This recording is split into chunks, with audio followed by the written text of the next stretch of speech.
Have a first opening business approval of agenda and consent agenda. At this time, I'll entertain a motion to do so. Second. We have a motion and a second. Any discussion? Sure. Do we need to change the agenda to reflect the new business edition? Is that for I this meeting? thought that had to be Board of Supervisors. Hey, we can do it in this meeting. Okay. I'm pretty sure we can. Thank you. Okay. Yeah. So we have a motion and a second. Could you rescind your motion? I rescind that motion. Okay. Well, are we just, I feel like Brantley might be right. I don't know. While we're doing We might, You don't have to approve the agenda. The PSA agenda is not approved by the board of supervisors. Right. Yeah. but this action, I think, has to be taken by the Board of Supervisors, not the PSA.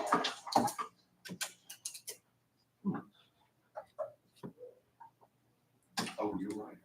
You're right about that. Could we include it for discussion and then? Can we talk about it here so we can? So, Prior, That'd be fine. all right, at this time, I would entertain a motion to add, To new business. the amendment to, add the conversation about the amendment to the agenda for Louisville Lane. So moved. Second. Motion and second. All those in favor signify by saying aye. aye. I'm also aye. With the additional change, I would entertain a motion to approve the agenda and consent agenda. So moved. Second. A motion and second. All those in favor signify by saying aye. Aye. All right, old business, Fairview capacity violation. And I'm gonna put this on new business.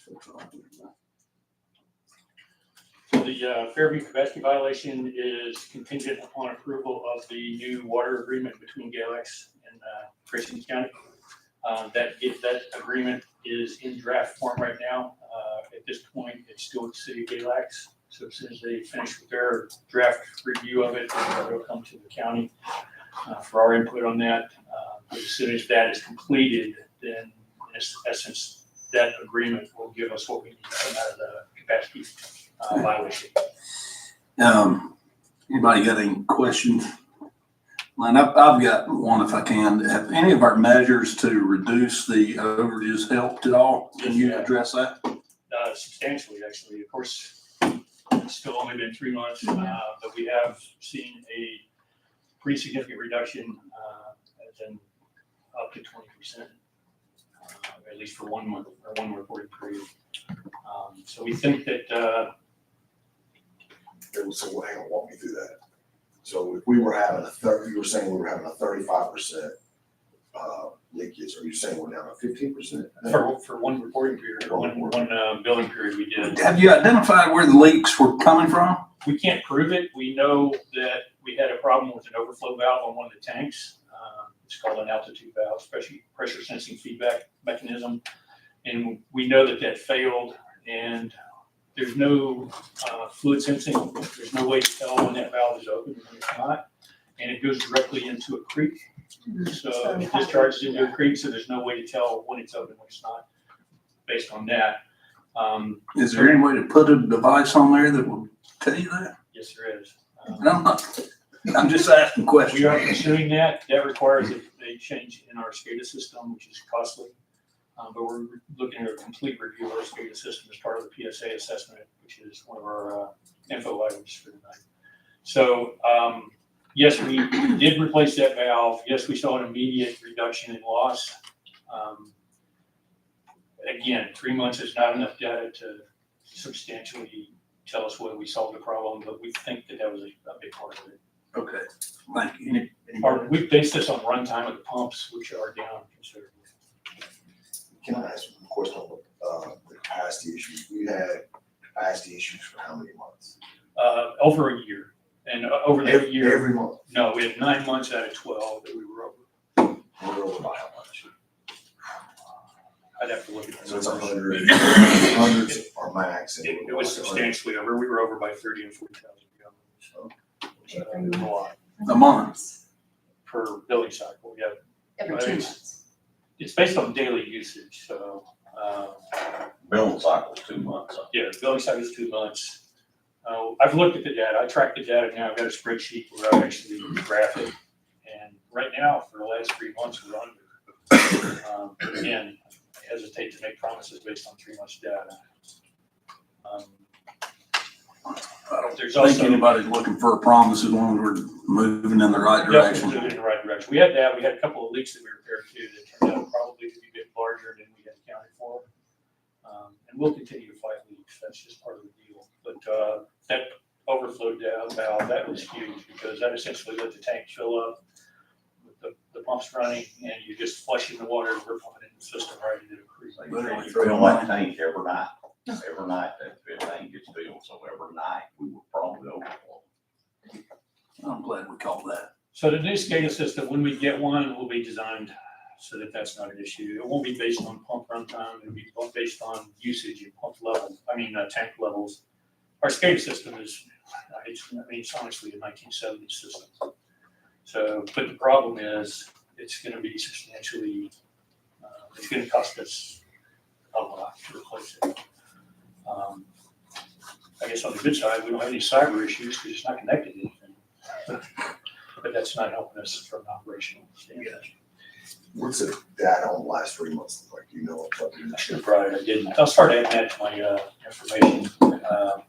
I just don't remember the numbers I've come up yet. Okay. Like we had, all 3 of the months were below 101,000 under the old. I still recommend that we stay with the 50% increase because it gives us a buffer. Well, and that's, we're sitting here asking the citizens to pay more for their water, and we need to be able to show that we're trying our best to figure out where the leaks are coming from. I get it, it's a user fee that they're paying for their water, but if we're gonna ask for that, if we can have that data next time to support it. I'll make sure we have that from now on. Thanks, Paul. I'll put that in. Okay, there is no new business, and Louisville Lane is down on updates. Why don't we just discuss this at Louisville Lane? Is everybody okay with that? Lead service line inventory, So the lead service line inventory, lead. just as a reminder, we do have a hard federal deadline of October 24th on that. The bulk of that work was contracted to Hurt Profit. I'm sorry, the Lane Group. Isaac Rector is our project manager at Lane Group for that. The database, which is required to be completed and reported to the state, is completed in draft form already, including the portal that we use to upload the data to the state. That's been created and tested to make sure it works. We haven't uploaded the data yet because we're still playing with it. The utility side, we essentially are already 100% on that because we're able to do that via records review based on construction times. We don't anticipate any issues with that, but we're taking a final look at it. The consumer side is harder because that's where we have to get data from our actual customers. So we're in the process right now. We've got the website in draft, which is going to be one of our primary tools for reaching out to the customers. We're also going to be sending a survey out probably with the next billing period, and may possibly be the one after that. Well, Paul, can I ask a quick question on the website? Will there be a link to that in our new website Well, design? This is kind of a moving target. I didn't have time to wait for the new website to be completed and integrate this with it. So I contracted the website for PSA independently. Once it's done, then that will be turned over to the website manager that the county is bringing on. I think is the way. Just be a link to it. So it's just a matter of, once we got it up and running, then it's just a matter of migrating the content to the new site. But it will have all the data and everything. This will allow us to meet this was the only way I could see to meet the October 24th deadline. Okay. As I said, we have a consumer survey going out. I'm working right now with the Lane Group and with the health department. What we're going to do, what my intention is to basically provide a financial incentive of somewhere between $25 and $40 to our consumers to fill out the survey, self-identify their lines. Talked to several other jurisdictions that use that. That money would come out of the $250,000 that we applied for through the FCAP. But Independence, County Independence did exactly that, and they're seeing over a 70% return rate on those surveys, which is really good. Hillsville did a similar project and also had a good return rate. So we'll get, we can anticipate getting the bulk of that data done that way. We also have a new part-time employee, or relatively new, excuse me, in the water department, who is going to be taking on the role of chasing down some of the customer identifications also. What's their name? That's Timothy Milling, and he's a part-time employee for the water department. He's working directly for Keith Anderson. He's kind of bringing him up to speed on everything. Right now, we are on track for an on-time completion. The completion is not the October 24th deadline. That's just when we have to have the initial inventory published. There will be follow-on work with that over the next several months, but we anticipate having a complete closure by December of 25. And being able to close out that project entirely. It will be a project that's maintained indefinitely in the future. We'll be able to do that in-house once we've got it completed. Is that going to require additional manpower? Not additional manpower, no. Okay.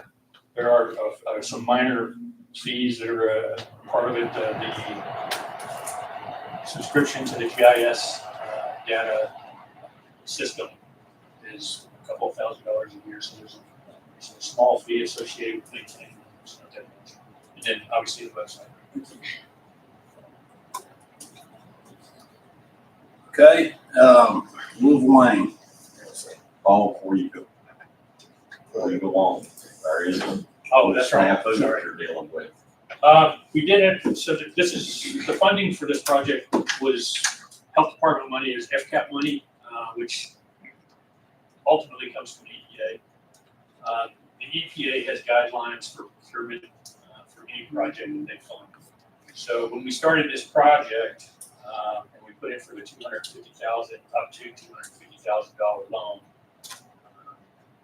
we did that after we received notification that it would be we would receive 100% forgiveness on the loan. So basically, it's no money from the county.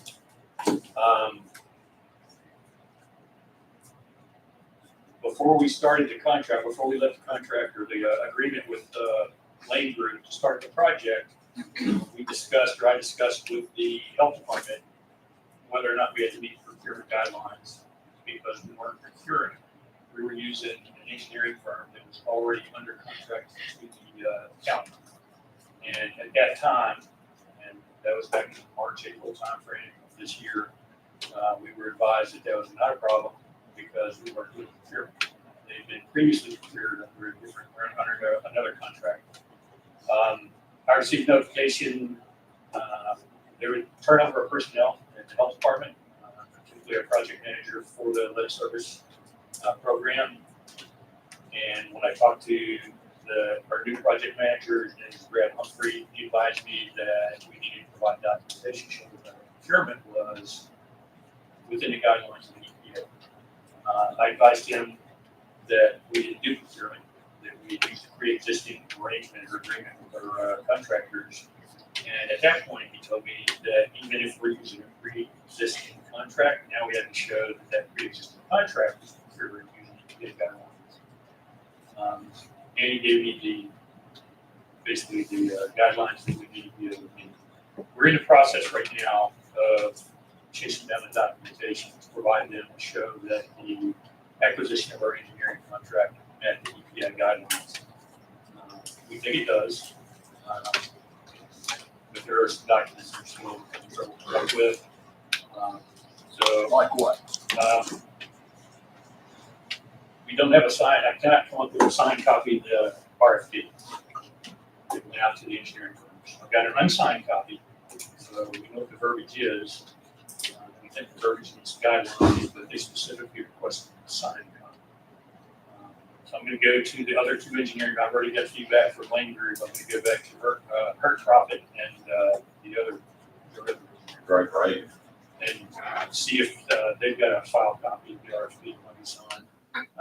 There should have been letters that went out to the engineering firms, basically stating that they creating the agreement with those firms to represent the county as an engineering firm. I've got one of those also, which should be good because that is Lane Group. So there are a couple other less important documents that we're also chasing, and we've got those. They wanted to know what our grading process was. We actually have the grade sheets and who did the grading, so I think we're okay there. If we're not okay, what's the, If we're not okay, if we were not to receive the funds, then we would be liable for all of the funds that have extended by Lane Group up to this point. and how much is that? I don't have that number yet. I asked our project manager with Lane Group to come up with that, and I've got a meeting with him on Wednesday morning. I really don't know because it billed nothing to this point. This is going to be a bill on substantial completion, so I don't really know what the number of hours they have in. It's substantial. It's nowhere near 250,000, but it would be painful. So I'm keeping the administration in the loop as this moves forward, and every time we have a change to the documentation or status. We also, I think there's an argument to be made that this bill doesn't apply to us because we didn't procure. Those guidelines did not apply to our engineering acquisition. But at that point, it's our word against the EPA. I'm not sure that that's a battle we'd ever win. I think that's pretty much it. Is there anything I missed there? So, found this out, was it yesterday or the day before? I found out a little over a week ago. I started talking to Mitch, last week? I think we had our first conversation. I found out yesterday. I had my first, I didn't do anything with it until I had a phone call with Brad Humphrey, our new project manager. He got back to me within a day or so. I talked to him on the phone for about an hour. We've got another phone conference with him set up. I'm going to ask Mitch to sit in on that also. That will be also next week. So what I'm going to do is present him a package of all of the documents we have to date and ask him for, he's not going to be able to give us a position because he's not the decision maker, but he'll be able to tell us whether he thinks we're okay. I also had a conversation with the town manager for Independence today. They had exactly the same problem. And we discussed the documents that they came up with, and their situation parallels ours. Their documentation was approved. So that gives me confidence. I hope that's not unfounded confidence. Back to your question, how much, you don't know, I asked the same question. I said, just an estimate, I asked Paul to get an estimate, of course, what this would cost, if this doesn't go in our favor. And then the second thing, said to Paul is, asked Mr. Humphrey to set up a meeting for me and his boss. We'll travel to Richmond, have a discussion up there, see what we can work out if this doesn't go our way. So one of the issues obviously is this was a verbal understanding that we can move forward, but we'll have to see how this plays out, and then we'll go from there. I did pull out our agreement, or not our agreement, our application for the LEAP funding, the FCAP funding. Procurement wasn't even filled in because we didn't do it. I mean, it's actually blank on the application because it was not applicable. So for them to come back and tell us that it's applicable to something that wasn't even on our application is, to me, it's questionable. Think about, well, actually, I guess the same way with the feds, maybe it's the same with the county government, I don't know. But they are DHCD, which we work with for broadband. They are just consistently inconsistent. And we're finding the same thing in some of these other organizations. So what I'm telling our folks now is we need to make sure we are in writing more than anything. Everything needs to be in writing with the state of Virginia, because people leave, people make their decisions, whether it's with the state, VDOT, or whatever it is. We get changing positions, and we'll have to do more documentation, which takes more time. This takes more time, more staff work, and those things. But that's how we're going to view these opportunities of grants, funding, whatever it is. This was supposed to be a $250,000 vehicle loan. Now we're looking at a potential issue for us. Let's see if we can work through it. Certainly it's good for you to understand some of the challenges we face, but we'll go from there. We did have a 2-hour webinar last week. The EPA hard deadline is 24 October, and yet there are still dozens of items of compliance that the EPA still hasn't finalized. So, but the funding part of it, they're being pretty rigid on that. If you don't have a certain say, a lot of these, if it's coming from the feds, the state adopts, some of the stipulations. If you don't have a certain number of minority-owned businesses that apply, women-owned businesses that apply, small businesses, all these kick in. It's the same thing with beef. That's what we're going to run into problems with beef as well. We just don't have that type of population here to meet some of those requirements. It's really a challenge for people that are trying to do business here with California.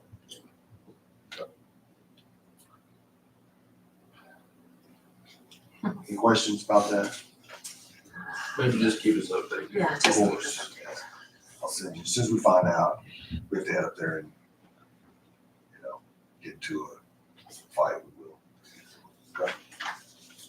It might be we need to get our senators or somebody in It may federal be, level to help us. Yeah, Let us know. you may need a little, They could probably help us.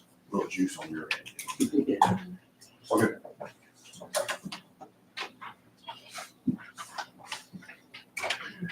Sorry about that. Louisville Lane. Okay, Louisville Lane, so we have continued down the path that we discussed last time. Today, we had our bid opening meeting. We had 3 bids. Those bids ranged from $419,000 and change to $628,000 and change.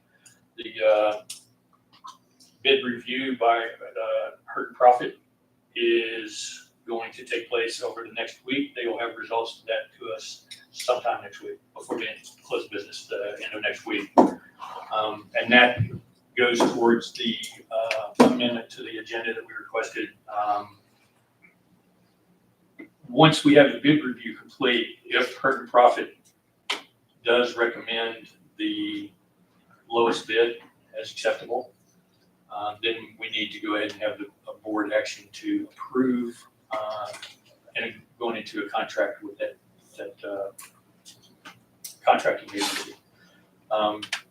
If we do that based on the regular board schedule, we'd be putting the project off until the next scheduled board meeting. So the options were to either have a special call meeting, or if the board is comfortable with it, they can basically authorize the county administrator to act on the lowest bid contingent on a recommendation of that lowest bid by Hurt and Profit. And that would allow us to immediately sign a contract.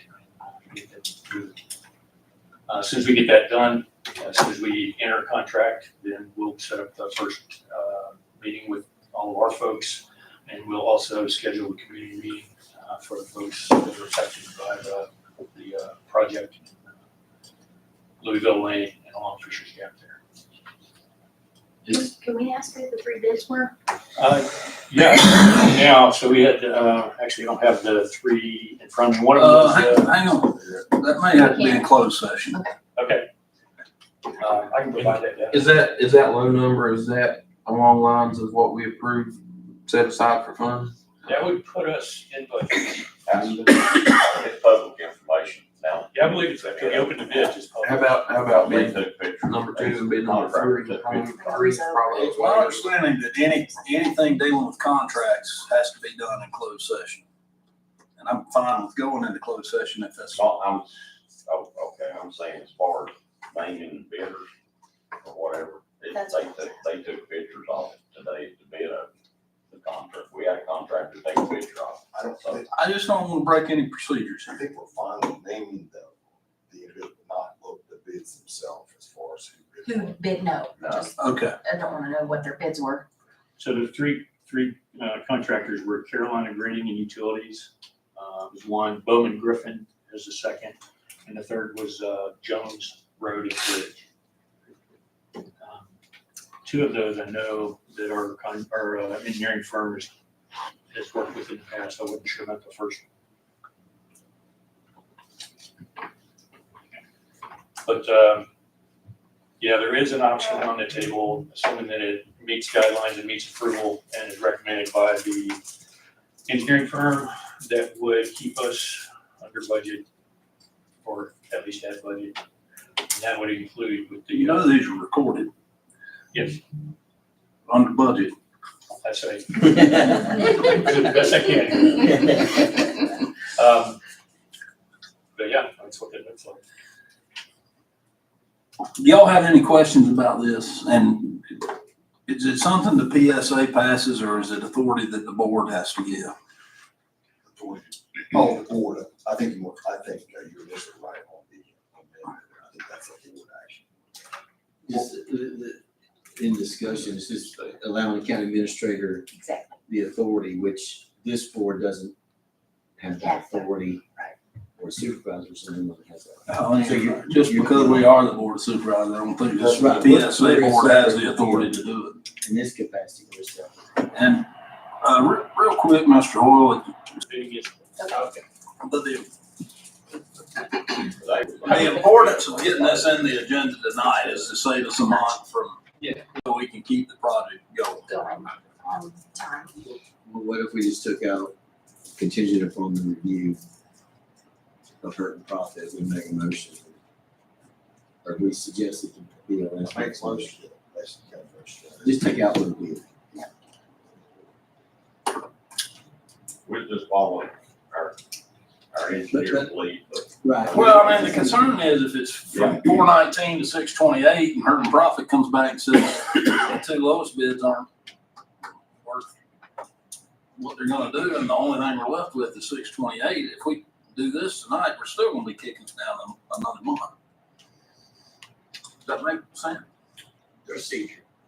You could just say contingent on the engineer's review, county administrator has authority to sign the contract. How about contingent upon the review of bids? There we go. I think we've made it. Sounds good. And we just need to, we can't put that in the consent agenda. We need to add that to the agenda. So someone will. Okay. All right, Galax, any other questions on the Louisville lane? I guess my thought is if you see it's gonna be over budget, just let us know how we're going. Okay, moving on, Galax-Grayson water agreement. I covered that already. It's in draft, the city of Galax right now. As soon as we get it, as soon as I get it, I'll make sure that the county administrator and staff have it. I know that They've had it for quite a while. It's with their legal review last time I talked to the engineers. at a previous meeting, we talked about, our water system and Galax, would they be interested in taking over? Would we be interested in doing that? Have we had any discussions on that? I have not had additional discussions with, city manager. He was not, I'm trying to think about this. He was not opposed to thinking through that to see what that would like for them. I will re-attack that. As just taking them on as customers, right? So we don't have, we're just a middleman, right? But we do have the maintenance side of the house. So I don't know what that would look like. And one of the arguments he gave last time, if you remember, was for lowering the rates was their taxes. And so I'm not sure how he would work around that, but I'll talk to him about it. Keep it back in mind too, that we would still have the grant system. Small, but it's all that. People in my district are worried. I've had a lot of phone calls when they got the water bill the last couple days. Yeah.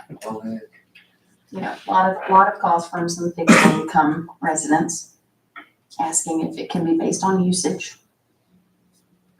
You know, they're just concerned. Like lowering the minimum usage? I guess. I know we've kicked this can before. I want to go too far down the rabbit hole. I think Mary's really kind of asked a lot about this. If we had our own towers and did our own water, I don't know if you probably had time yet to look into that or kick that around. We're in the process of looking at that. I've had multiple discussions with drillers. I can tell you that the preliminary conversation I had do not give me any confidence that it's gonna be a money saver at all. In fact, it would probably cost us, it would increase our budget requirements. Because production is just more expensive than distribution. It's tough, I just don't see a long-term, this being the long-term solution. Just, it seems like everywhere there's municipal water, it's just A nightmare? a nightmare. Yeah. Is that what, it seems like it just skyrocketed in cost. I think it's driving the city of Galaxy, some of their major concerns, some of their budget issues. Yeah, they're looking at how many $1 million water plants? Or is it? Yeah. And the Louisville lanes are kind of a unique situation on top of all that. It is. We're losing money, but we're expanding. And I've had some residents that are in that area that, Louisville Lane is just like a dry spot, but there's a lot of water around them. And a lot of the Fairview, particularly residents, are saying, we're just gonna pull our contract, dig a well. Now, I bet they haven't talked to well diggers lately, but I mean, some of them may actually do it, but. That's their amount. Mhm. I was there, I would probably be doing the same thing. That's, It's a better long-term solution. it is. I didn't discourage it, I just said, we're doing the best we can. We're fortunate in that everywhere I'm aware of that you can get a well in, it's good water. Yeah. That is certainly not the case everywhere. No, Sure is nice though, when the power goes off, you still got water. yeah, That's right. Water business is expensive. I'm just telling you, it's you expensive. dang right it is. We were drilling, we had an issue, was it a month ago? We lost a bore. Yeah, we're just putting in a new tap, just a new residence, it would have costed us about $40,000. Because there was a problem with it, and by the time you get everything done, go to the problem, we replaced a major piece of equipment, we had almost a week of staff hours associated with it. It's just a mess. Well, it's a unique service that the county provides. In that it's one of the only ones that isn't provided, at least optionally, for every citizen in the county. As much as I hate that we're having to go up on rates, it's certainly not fair to the folks who do have their own well to have to pay for Right. the others to get water. And it's a tough situation. But being in the water business is come up with a solution. There's only one, one harder business that we're in probably right now, which, probably EMS is the other portion. And then third is trash. And they're all services. Right, they're all Very services. sure. Always helps. Right there. Okay, we have made it through updates. Are there any public comments? Assuming not. There's nobody here, so I don't. We never tried. Linda, do we have an email? Do we have an email?